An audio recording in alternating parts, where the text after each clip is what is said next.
The Lagos State Agency for Mass Education has held its Mass Literacy Forum with stakeholders from the 57 local council areas, representatives of non-governmental organizations, as well as representatives from the 6 education districts and the Lagos State Universal Basic Education Board, LASUBEB. It will have a very, very great impact, especially at the grassroots level. We all deal with the grassroots.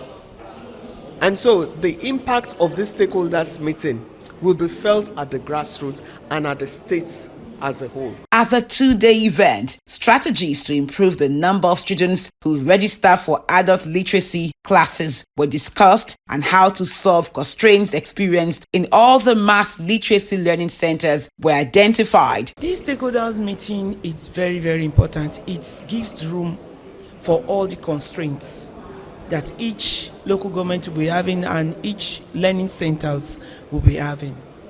By having this meeting, this kind of stakeholders meeting, there will be improvements in all the centers. For my local government, we are doing a lot to ensure that we retain students for the adult literacy classes.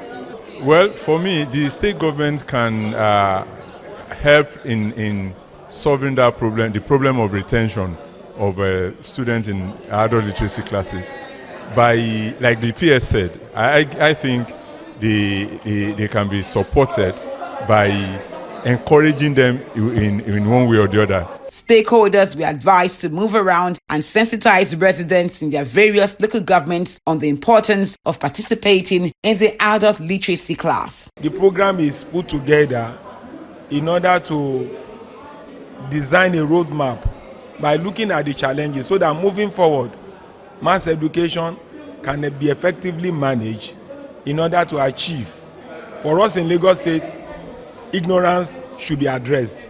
And the best way to address ignorance, according to the team's agenda, is to focus on education so that our people in Lagos can be able to read and write.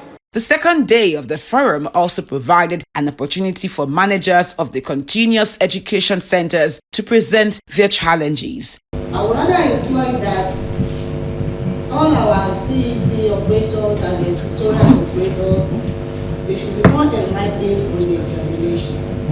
Some of them believe that once they are presented students for begging, it is automatically that those students must be admitted to our senior secondary school, which is not. Please, more enlightenment should go to that area. What you're doing, you're assisting Mr. Governor in achieving the third pillar of his think developmental agenda, which is health and education. And your activities cannot be overemphasized. It cannot be.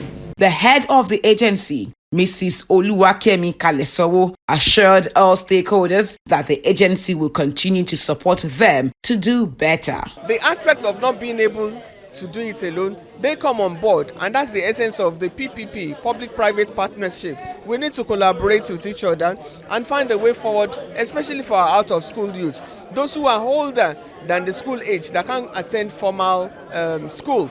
So they go into the continuing education centers to attend school so that they will be able to further their education up to the tertiary level.